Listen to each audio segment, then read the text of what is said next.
creates offense? Defense. What creates defense? Offense. No, the goalie in the back of the net. It's been a half decade of dominance in the conference from this golf team, Thomas. You have them in the C tier. What are we doing? I'm 4 out of the last expecting a 5 years they've won the championship at this championship. Talk about the present stuff. And, well, actually, I'm going to talk about the past right now. At least if you're gonna pick a trap game, pick the right ones. I don't know if anyone knew. She just got a Barbie. And to me, if you get a Barbie, that means you've made it in life. So, I mean, Alona Mari. Are you ready for some debate? Because Bobcat Breakdown starts right now. Hello and welcome inside the Carl Hansen Student Center for another episode of Bobcat Breakdown. I'm your host, Freddie Martin, alongside our analysts for tonight, Nick Olsen and Ava Heaton. Guys, how excited are we to debate tonight?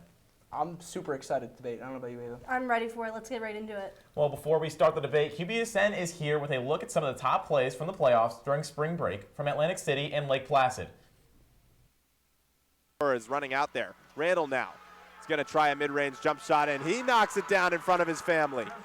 Grant Randall. And now we'll get up. Turnage will run the offense. Monroe to Randall. Randall, he's going to try a three. Why not? Grant Randall, and this is the closest it's been in a long time, bro. Turnage is trapped. Gives off to Randall. Randall's going to try a contested three, and he knocks it down. Oh, my. And one. Grant Randall, bottom of the basket. It's a three ball, and he's fouled. Just a ridiculous shot. Foley, right wing, up to Grisdale. Grisdale pump fake into the paint. Kicks out Foley. She's going to get a nice look at a mid-range jump shot. She knocks it down. Timeout, Iona. Looks like they had a good transition shot there, but no one actually took the shot. Speaking of taking shots, Foley feeling it. Three ball and a Foley. Foley's on fire. Gatfield now across the line. Wonder almost played a pass to Alexander. The Bobcats have a 2-on-1. Barros with Brewski. Barros to the left side. Shot taken. Pass save. Barros the rebound. They score! Avery Barros will send the Bobcats to the ECAC championship on Saturday night. Yeah, but they're looking to put the heart in the dagger. Jarvis with the puck. Jarvis on the right side gets it by a defender. Jarvis on the empty net. She scores!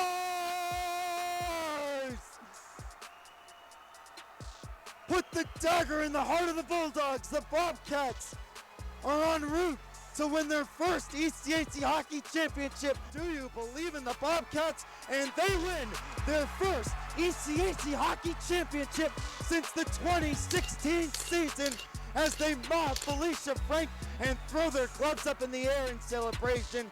The Bobcats have done it and conquered the ECAC. Well, let's talk about the lead storyline that came out on Monday. Longtime women's basketball coach Trisha Fabbri has called it a career after her Bobcats fell just short in the MAC championship game this season. After Fabbri's 31-year career at Quinnipiac, the question has to be asked, is she a top 3 athletics coach of all time at Quinnipiac? Nick, let's go over to you first. I think there's no question that she definitely is a top 3 Quinnipiac coach of all time. I mean, 544 wins, 12th among active Division I coaches, 5 NCAA tournament appearances. She also brought them to the Sweet 16 in 2017, the farthest any MAC team has ever gone. She also knows how to command her team. She could build a leader. I mean, you see with Jackie Grisdale this year. She knows how to build her team and build these from first years all the way to seniors and make them a true leader, and it's really special what she could do. No, Nick, I'm going to have to completely agree with you. I think that there's no debate that she is at least a top 3 coach in Quinnipiac history. I mean, when you look at who I would put in my top 3, when you think Quinnipiac athletics, you think of Trisha Fabbri and you think of Rand Pecknold. I think that that's no question. So in my brain, my top 3 would be Rand Pecknold, Trisha Fabbri, and then acrobatics and tumbling coach Marianne Powers. Okay. She redefined the sport. Yeah. But I definitely think that Trish has to be in that top 3. I don't know if I'd put her at number 1. Oh, yeah. I think she's my number 2, though. Yeah, I actually agree with you right there, too. I actually have Rand Pecknold number 1. I know we're not naming the top 3 here, but Rand Pecknold brought a national championship. But what Trisha has done for the Quinnipiac women's basketball, she put them on the map. All her years here has been really special. Yeah, I agree. Well, heading over to the ice, the women's ice hockey team season has come to an end in the regional final of the NCAA tournament after a 6-0 loss to Wisconsin on Saturday. Though falling just short of the Frozen Four, the Bobcats broke multiple long-standing records and lost just 2 games at home all season. Is this the best women's hockey team Quinnipiac has ever seen? Ava, let's get your opinion first. I think that this women's ice hockey team was very, very good. Do I think that they're the best? No. I think you have to look at the 2021-22 team. This season's team has the accolades for sure. You can't deny that. Kaylin Lamarche, Felicia Frank, the national recognition is there. However, the 2021-22 team also made the NCAA tournament. And you know what they did in the NCAA tournament? They took number 1 Ohio State to double overtime. This year's team couldn't even score a goal against number 2 Wisconsin. So to me, there's no debate that the 2021-22 Bobcats are the superior team. I agree with you on both things. I think that this year's team was very good, as well as that year's team was very good. But you also have to look at the 2016 Bobcats. The depth was there. The only thing that lacks from that team, and from your argument, is that they didn't get as far in the NCAA playoffs.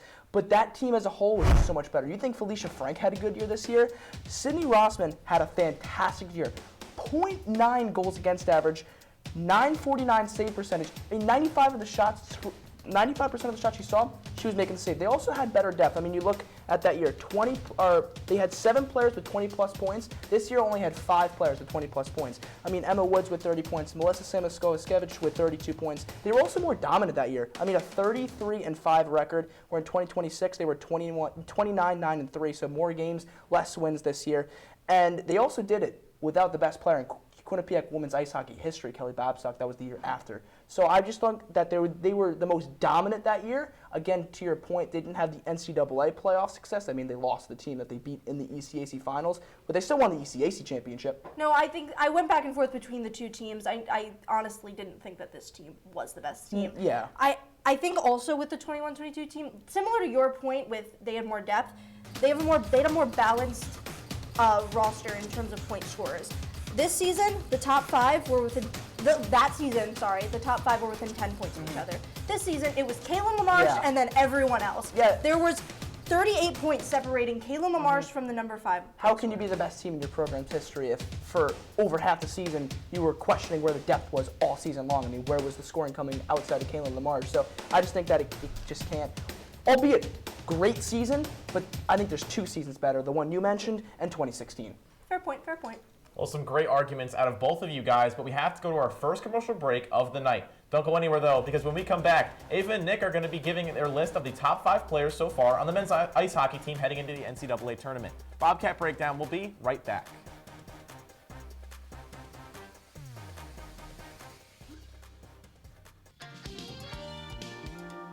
Anybody want a package? Don't worry, sir, baby. I got you. And you want to breathe. He got into some sloppy situations. Uncle Aaron's locked up for touching all those kiddos. Here comes the boom. Quinnipiac Tonight is Q30's premier sketch comedy show. Watch it live every other Thursday at 9:30 in the Piazza, or tune in online at q30tv.com/watch. Clap if you care.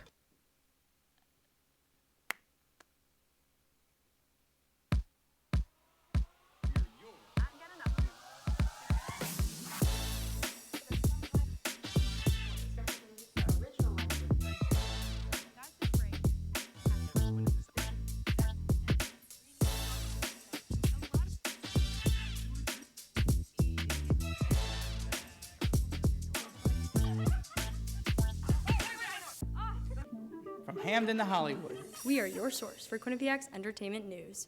Buckle up! Nobody is more prepared for an emergency than Dogman. With all your kung fu skills and your canine fortitude or whatnot. But for the rest of us, a good plan goes a long way. Come on, let's go! So, whether it's an unexpected disaster or the world's most evilest cat bent on destroying all do-gooders, Destroy all do-gooders! you can help your family be ready for anything. No time to waste.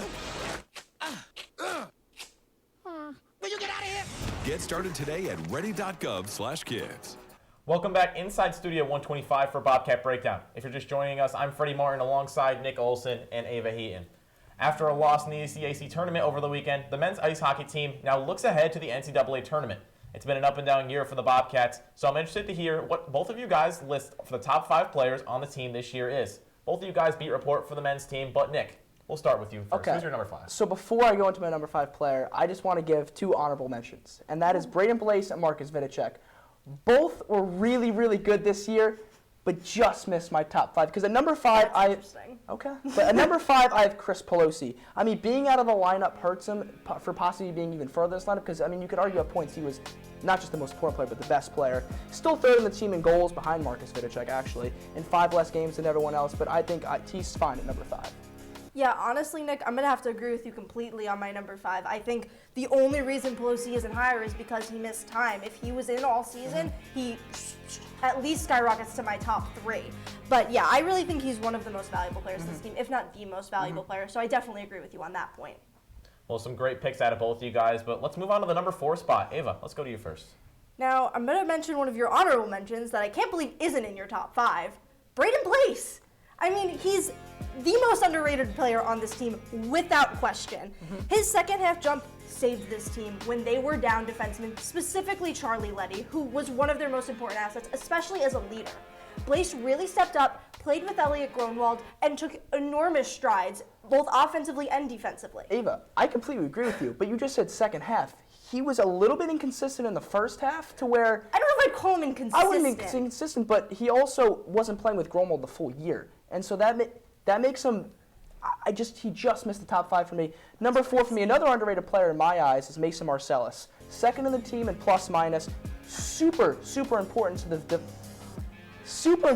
development of Ethan Wittenbach as well. He plays a role that is overlooked by many, and he may not produce, a top like many other guys on this team, but the role he plays, Ethan Wittenbach wouldn't be a top scorer without Marcellus playing on his line. Okay.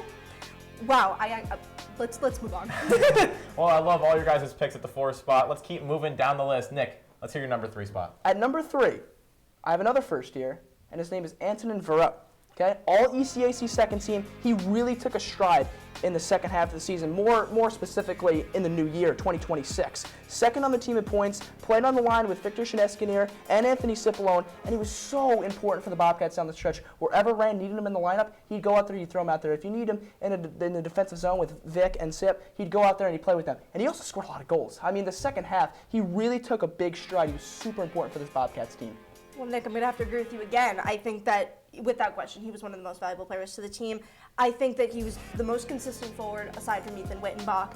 And he had 15 goals, which puts him at 4th on the team, and 23 assists, which puts him at 3rd. So he's a playmaker and he's a goal scorer. He's a really balanced player, and I think that really helped the Bobcats. Yeah, I have to agree with you there. The fact that he's such a balanced player, especially a first year, I mean, he may not have all the experience in the world, but he can go out there, and the fact that Rand Peckman can trust him, unlike some other first years, I mean, you may not be able to trust Ethan Wittenbach to go out there and get a defensive stop. You can trust him to go out there and score a goal. But on the defensive side, he played such an important role in a two-way game. That whole line that I mentioned before that was rolling so well for the Bobcats on the stretch. Obviously, he just got moved in the playoffs to play alongside Wittenbach and Vidicek, but that other line was just going so well for the Bobcats. Yeah. Well, it's time to move on to both your guys' top 2 players. Ava, who do you have in your second slot? Okay, I need you to hear me out. Ethan Wittenbach. Okay. Number 2. Okay. The only reason he's not number 1 in my eyes is his playoff performance. Yeah. A guy like Wittenbach needs to step up in that game 2 against Clarkson. After they got embarrassed in game 1, he needs to be one of those guys that steps up and takes charge. Obviously, he's an outstanding player. He leads the nation in points for a reason, so I can't put him lower than 2, but because of his inconsistency in bigger games, like the playoffs specifically, I couldn't put him at number 1. Let me just pose a question to you real quick. Did anyone except Braden Blaise really step up in those 2-game playoff series? I have you could make an argument for Elliot Gronwald. I think that other than Blaise, he was the strongest player. And I do kind of agree with you there. But I have Elliot Gronwald at the number 2 spot. Okay. I have a feeling I know who your number 1 player is, and I have a feeling you know who my number 1 player is now. But Elliot Gronwald, like you mentioned, or you haven't mentioned yet, sorry, but he led the country in plus minus. He was the backbone of this team. Him and Braden down the stretch, like you mentioned earlier, were really good. But I just can't put him number 1. We'll get to that, obviously, who is my number 1. I'm sure you have a feeling, but gee, I wonder. He was just so consistent, obviously. We'll get to that. But Elliot Gronwald, backbone of this Bobcats squad, and just super important to them down the stretch. That's why I'm at number 2, but we'll get to my number 1. Okay. All right, well, it's time for the moment we've all been waiting for, the number 1 slot. Nick, who is your pick for the best men's hockey player this season? I mean, I'm sure you know. I wonder. I'm sure you know. It's got to be Ethan Wittenbach. I mean, the way this kid, by the way, came in, 18 years old, coming into college hockey, he just straight dominated. I mean, it didn't matter where he was finding success in the offensive front. Remember his first game at Boston College? He goes out there. That was an unreal assist to Matthew Lansing for his first career point. And then all season long, he just commanded the ice, no matter what. Yes, did he have some defensive lapses? Yes, but was that his role on the team? No, that's why he was playing alongside Mason Marcellus, and that's why I think Mason Marcellus is a top 5 player, because it gives the keys to Ethan Wittenbach to be who he is. and just be a true scorer. And that's what he did for the Bobcats, just 2 points away from the all-time single-season points record, which if the Bobcats can find some success in the NCAA playoffs, I could see him breaking. Well, I mean, we'll go to my number one because I think we can kind of figure it out now. Yeah. I had to go with Elliot Grunwald. Yeah. He's the most consistent player on the team. I think that there's no question about that. He, like you said, is the backbone of this team. Not even just the defense, just of the entire team. When Grunwald is playing well, which he almost always is, he's had very few poor games. The game I always go back to is the game where him and Blaze didn't play the best at Dartmouth, second to last game of the season. We were there. Yeah. We saw it in person. They did not play their best, and it showed. The team struggled when they struggled. So I think that he is probably one of, again, like similar to Pelosi, I think he's one of, if not the most valuable player to the team. And when he's on, and so is the rest of the team. I mean, you do know who scored 2 goals in that Dartmouth game, right? I do, but Wittenbach. Again, did he play well in this Clarkson series? No. But did anybody play well in that Clarkson series? Braden Blaze did. He wasn't in your top 5. Again, honorable mention. Honorable mention, Braden Blaze. He wasn't consistent enough in the first half of the season in my eyes. He was still consistent. He just didn't have the offense. Yeah, and the second half he did, so he's an honorable mention. Why don't we look at our full list? Okay, we can bring up the full list here. Yeah, I also can't put Mason Marcellus in my top 5 right now. He falls just outside. He's probably my 7th. So is he your honorable mention then? If I had to have honorable mentions, it would be Vidicek and Marcellus. Okay, but I think you're missing the point of how important Marcellus is to this team. Ethan Wittenbach would not have 57 points if it wasn't for Mason Marcellus because of the defensive liabilities on his line. He would have to focus more on the defensive side of the puck, leading to less scoring, and you would have to rely on him playing with other forwards, and it just wouldn't work out. Mason Marcellus is so important. Again, second on the team in plus minus, and he's just so important to this team. And Ethan Wittenbach, that's why I put him top 5. Because without Mason Marcellus, I don't think Ethan Wittenbach's in my top 3. It's a fair point, but I have to take the playoffs into consideration. That turnover at the blue line was horrible. Yes, I agree with so that. bad, and that's not the only reason he didn't make my top 5. I don't think that would be fair. But I think he needed to step up and be a leader. That was one moment, though. That was one moment for Marcellus. That was one moment for Great list out of both of you guys, but we do have to take our second break here at the desk. We'll be back talking more men's hockey when we come back, following the Bobcats' quarterfinal loss to Clarkson in the ECAC playoffs. Don't go anywhere. Bobcat Breakdown. We'll be right back.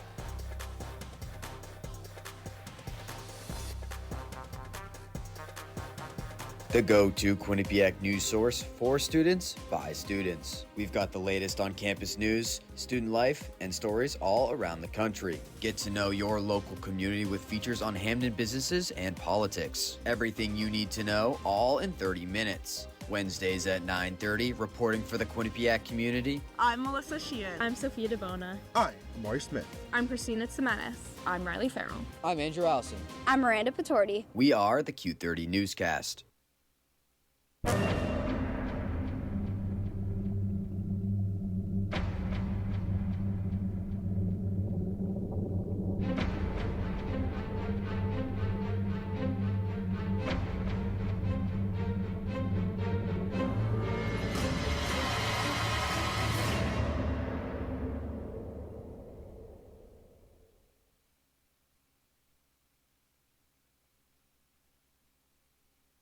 Left for Vidicek.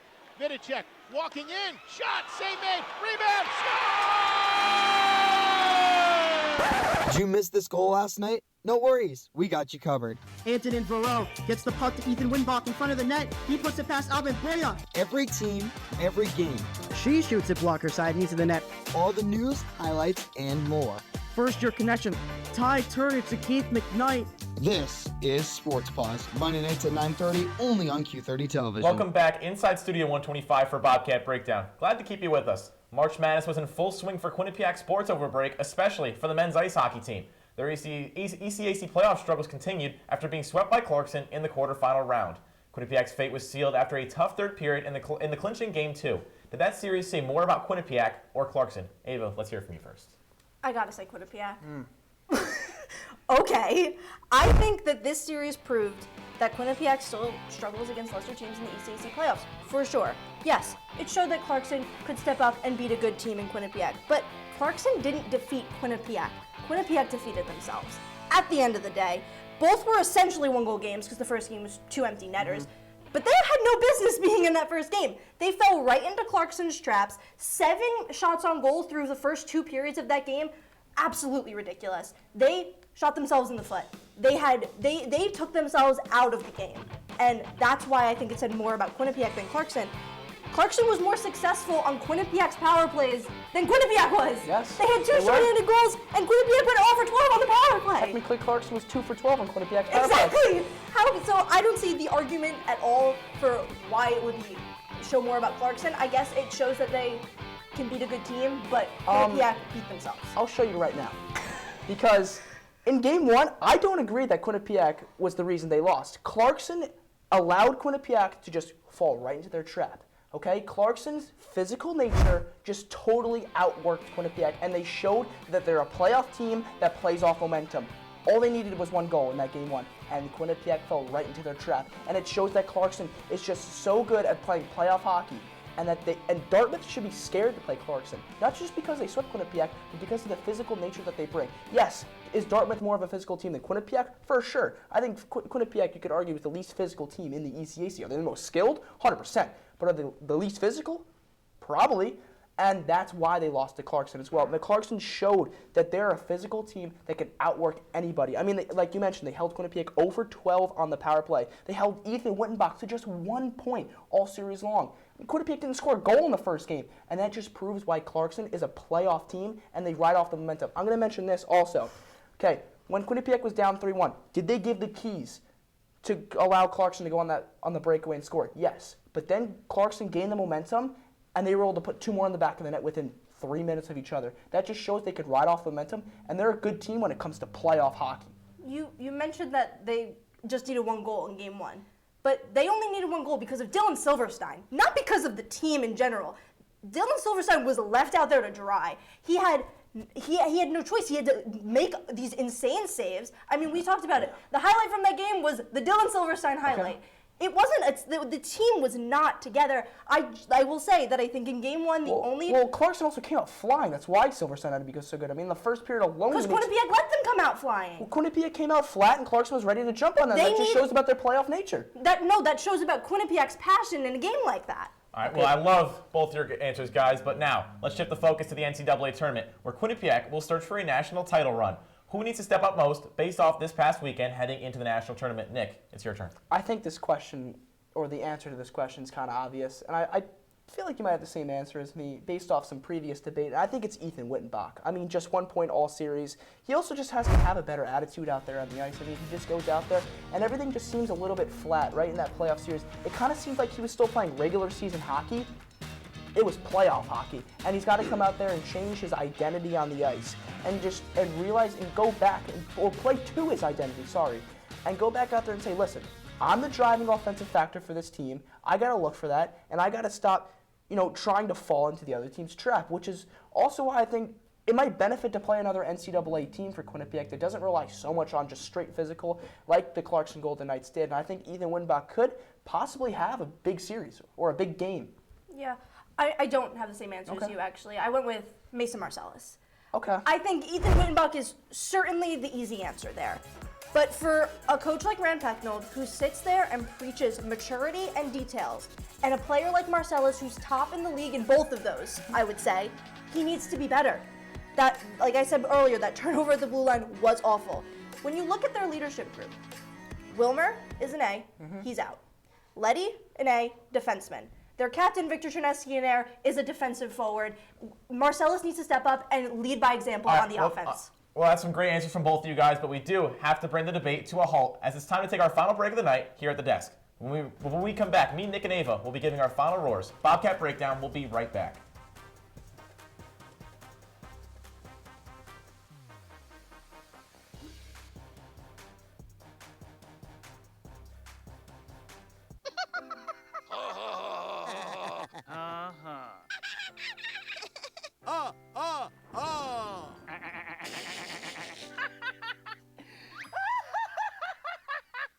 Elmer loves to giggle. Elmer's mommy told him that laughing can help when you have a big feeling, like when you feel happy. Make sure to celebrate when you're happy and laugh it out. Love your mind.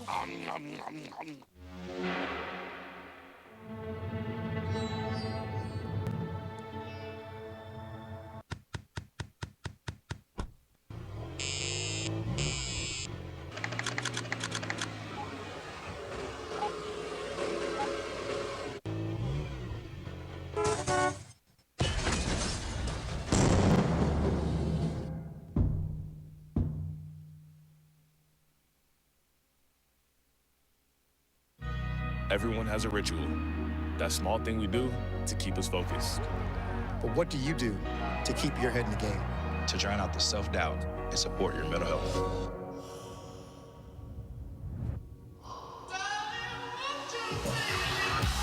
Because being your best isn't just about taking care of your body. It's about taking care of your mind and mental health. Find the resources you need to keep your mental health a priority.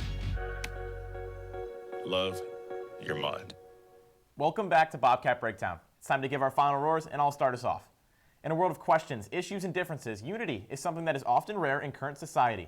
It brings people of different cultures and backgrounds together to celebrate a common idea or activity. An activity that we often see people bonding over the most is sports. It doesn't matter what the sport is. The idea of coming together as one and celebrating a team extends beyond cultural barriers and personal differences.